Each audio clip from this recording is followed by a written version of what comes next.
Thank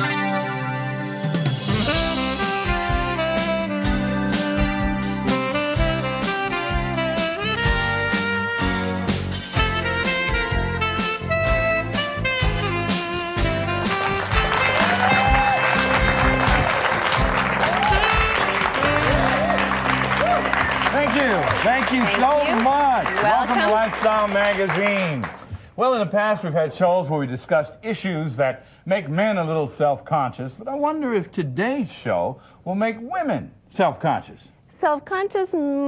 Probably not. I think today's show, because we're going to be talking about breast cancer, has the tendency to make women afraid. Uncomfortable, maybe afraid, maybe a little self-conscious. Now, do you think that people have been more educated about it because there have been articles about it lately? Oh, I think absolutely. It's hard to miss all the information that we are given about breast cancer. But still, that doesn't take away the fear. That actually heightens And a lot of people don't go and get themselves examined, sort of on the principle of what I don't know won't hurt me, but in fact, what you don't know could kill you. So we're going to talk about that today, but we're not really doing a show about breast cancer or its causes or its treatments. It's a show about healing, isn't that right? Well, today's show actually is really about coping. What we're going to do today is talk about how you cope when you run into a life situation that's so big that it just broadsides you. But we're also talking about using humor to cope. And attitude. Attitude. Positive. Yes. You know, light attitude. That's correct. I think what we're going to hear today is our guest dealt with tough stuff by the right attitude. Well, I am always ready to smile. First, we're going to turn the stage over to a very special performer. Please welcome comedian Devorah Cutler Rubenstein.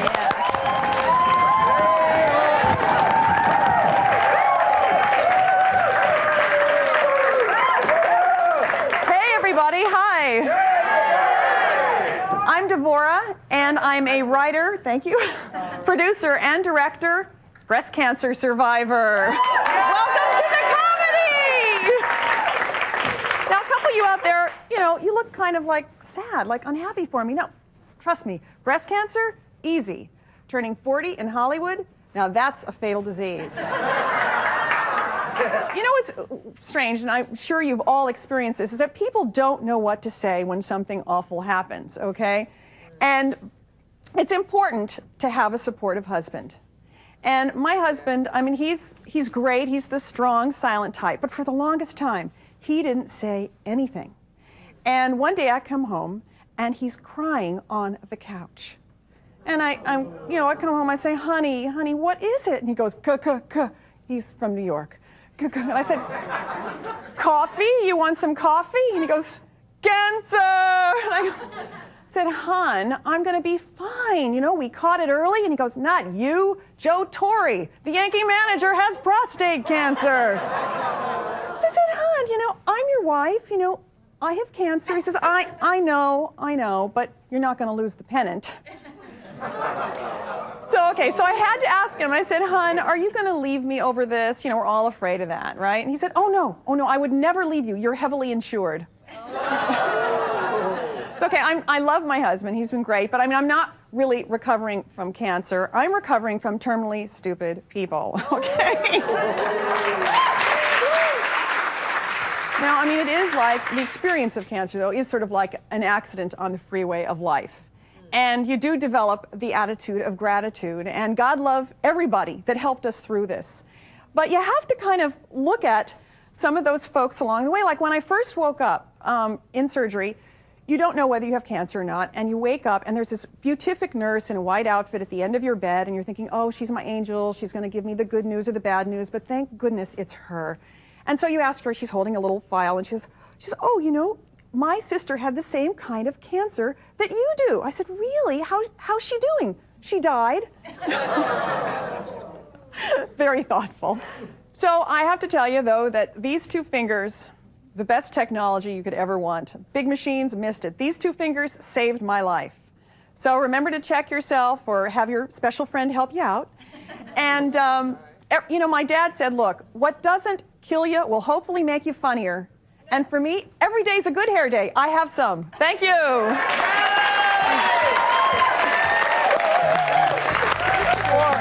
be right back. We're going to sit down and talk with award-winning writer-director. Learning a new language can be difficult and discouraging, but it doesn't have to be. Hello, I'm Karen, introducing Hello Channel, the revolutionary new channel designed especially to teach English. If you can speak English, the future is open for you, since speaking English means greater opportunity and higher paying jobs. By watching Hello Channel, you are immersed in this valuable language. You'll hear the words being spoken. You'll see the speakers' mouths when they say the words. You'll read what's being spoken in large, clear subtitles. And you'll speak out loud, practicing what you have just learned. There is no better or faster way to learn a language than total immersion. Hello Channel does exactly that. There's programming on every level so you can watch the shows that are just perfect for you.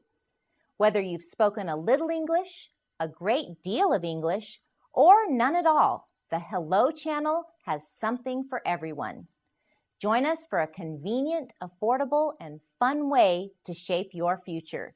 There's so much in store for you if you'll just say hello.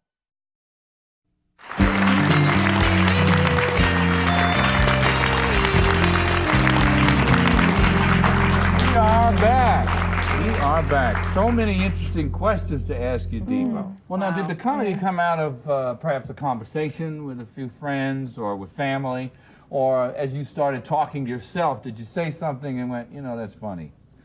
Or did you deliberately decide to write humor, comedy? Well, I'm like you, Clifton. I crack myself up. I always have, you know, from the time I was a little girl putting toilet paper on my, you know, hair, trying to entertain my parents. And so it just kind of happened. I mean, I was teaching a bunch of stand-up comedians because I also, on top of being a producer, I'm a coach. And I noticed that I was attracting a lot of stand-up comedians. And I thought, maybe I'm getting a message. And so I tried a class, and that's, you know, rest is Did you make history. people uncomfortable when you started combining humor and breast cancer? I did. In fact, a lot of people said, you can't do that. It's just too dark a topic. And I said, oh, yes, well, George Carlin talks about death. So you had to persist. And part of it was my own healing. I mean, I was like on this mission to heal myself, to really turn myself inside out and feel grateful. You know, find that gratitude. But now you didn't just start doing stand-up. You've been a studio executive. Yes. But you produced a documentary. The documentary is really a way of looking at my own evolution. It's my own narcissistic involvement. Look at my evolution as a stand-up comedian, but also looking at how our culture is addicted to suffering, and where can we find the joy right now, and then kind of juxtaposing my life events, because I'm photographed myself staring at myself balding in the you know, mirror and feeling suicidal and those dark moments. I mean, I captured all that on film, and then like Seinfeld was kind of my model. I juxtaposed it with the stand-up comedy. Weave the humor into exactly. it. You know, I have an awesome friend. Her name is Sarah Ufendel, and she had breast cancer. And when she got it, young woman, young physician, she was a good friend of mine. I remember the phone call when she called. And we found ourselves in the hospital that day just before she was going in to have a double mastectomy. I mean, this was big stuff. We were standing in a circle. The mood was way down at the bottom. And all of a sudden, Sarah, she kind of pulled her shirt up, and to the girls in the group, she wrote, "Take me on this and me too" on the other side. My goodness, that's and wonderful. It just broke the mood for all of us. It was awesome. And I'd like to introduce to you right now and to our audience, Dr. Sarah Ufendel. Wonderful. Welcome.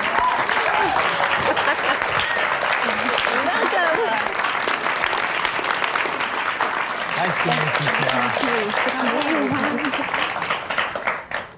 Well, Sarah, we have come a long way since that day, have we not? Oh, yes, thankfully. And you have had an incredible attitude through this. I mean, you amazed all of us.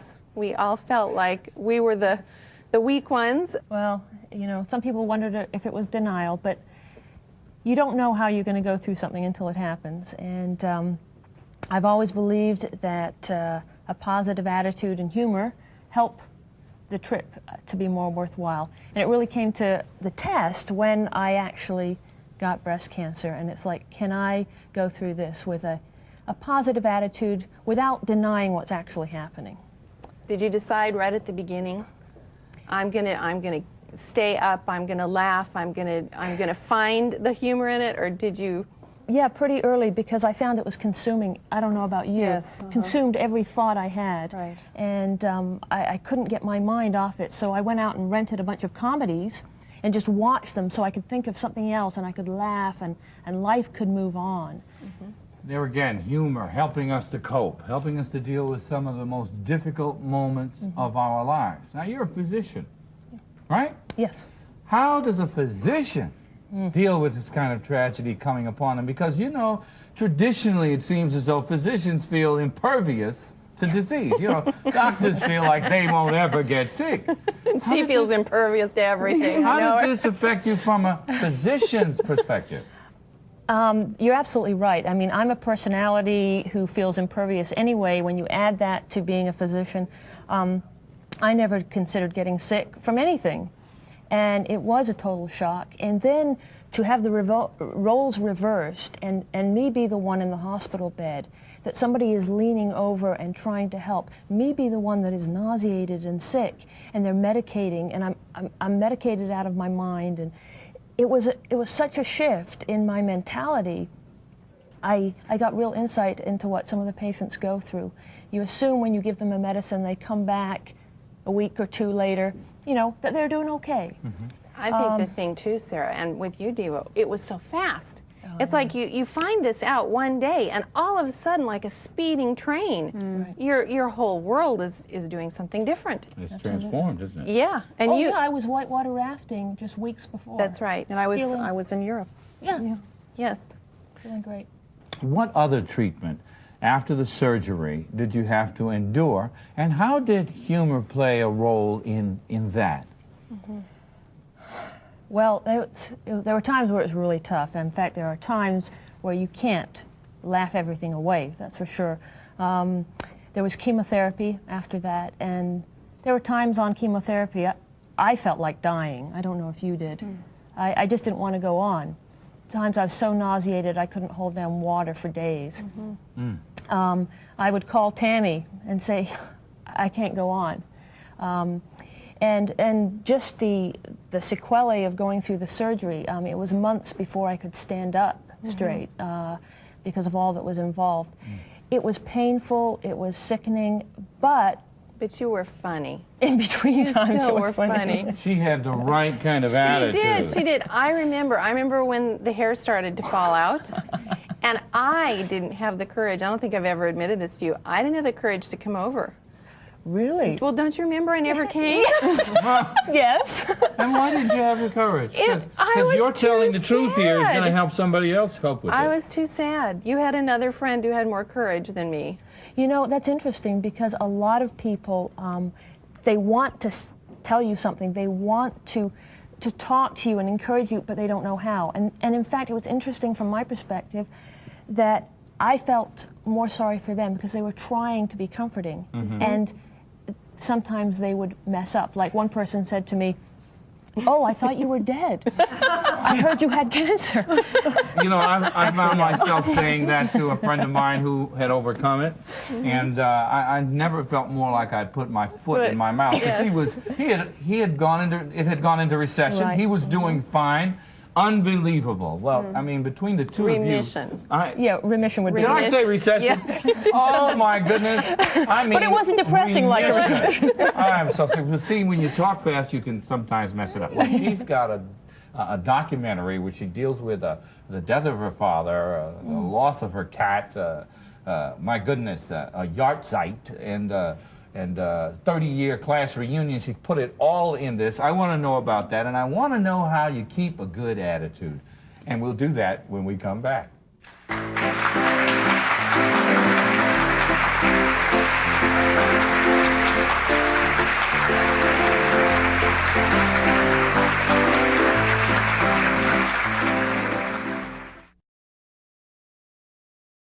I Learn English, you can also on Hello Channel.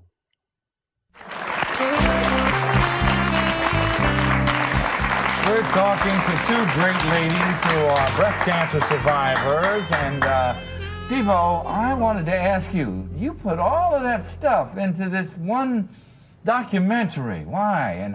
And you also added chemo-induced menopause.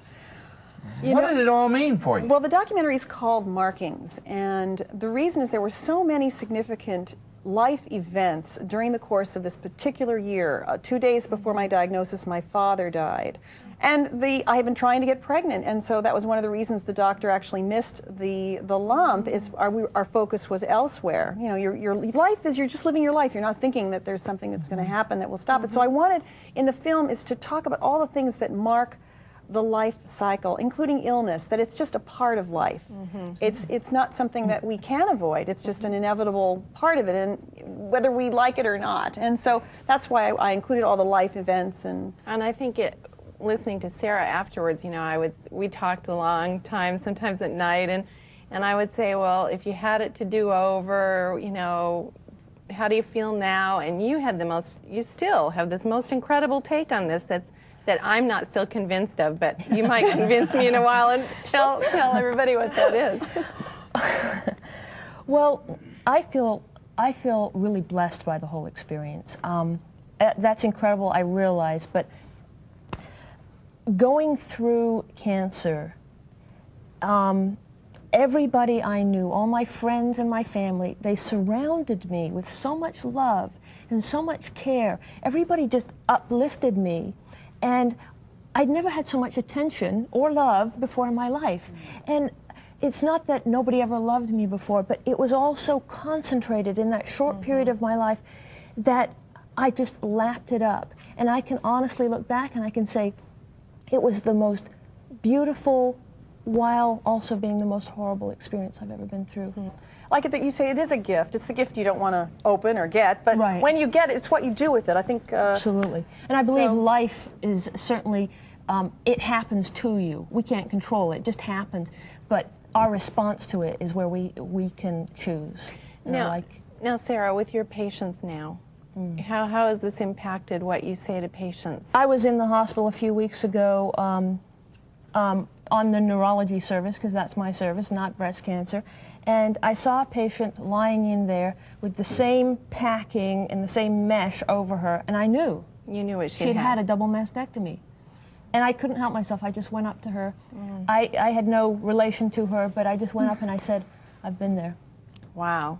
it means so much very when people do that. It really does. The slightest, I mean, talking to, now when you start knowing that other people have had it, and you realize just the littlest smile. I mean, people don't have to do that much to encourage you. They think they have to say, oh my gosh, or it's really just holding a hand and being there, doing grocery shopping and listening to the jokes and For several bringing. years, I worked with the Children's Miracle Network, and I also was a part of a program out at Loma Linda University, where every Christmas we would be with little children who were dealing with chemotherapy and having So cancer tough. at the Ronald McDonald House. Right.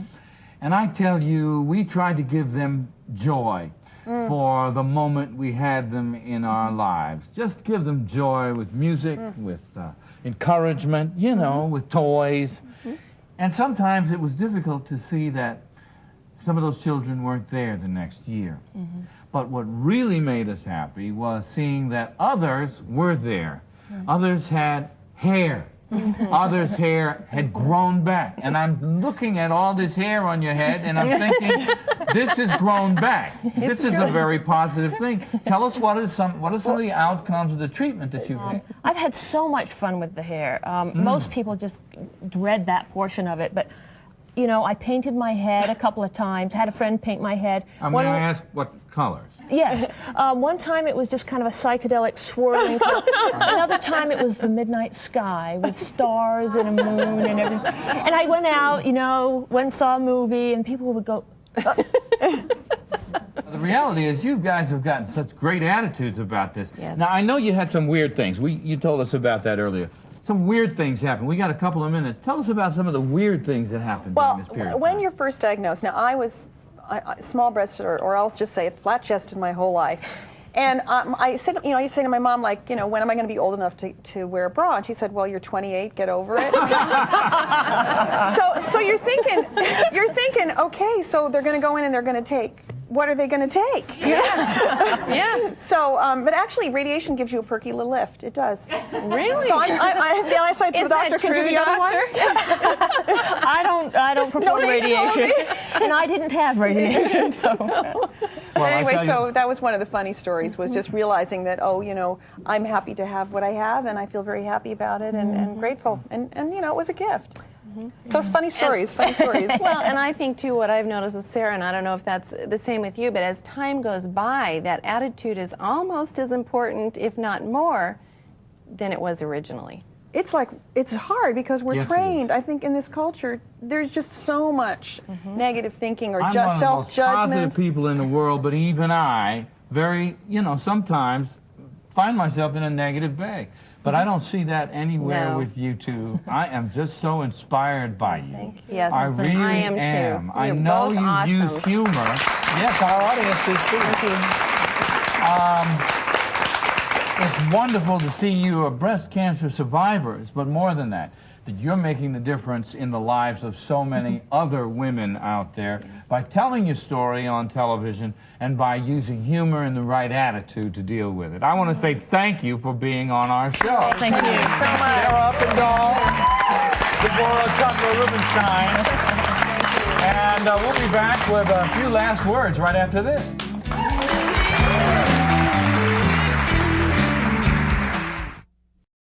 Learn English at home. Just say hello.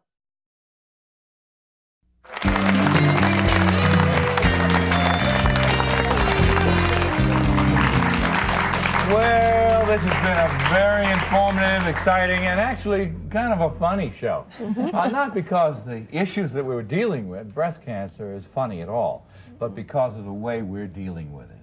And Sarah, parting words of wisdom to those folk out there facing something really big on attitude. I'd like to leave with laughter does benefit us. It doesn't always heal the pain or remove the obstacle, but I believe it certainly makes the journey more worthwhile. Yes. And I have been blessed to be part of your journey. Thank you. Thank you. That's wonderful. Oh, yeah. That's really wonderful. Sarah Uppendahl, Deborah Cutler-Rubenstein, thank you so much for being our guests on Lifestyle Magazine. And if you'd like some more information about these subjects, you can always log on to our website at lifestyle.org. We'll be back again. I'm Clifton Davis. And I'm Tammy McGrew. And thanks for tuning in. See you next time. Bye.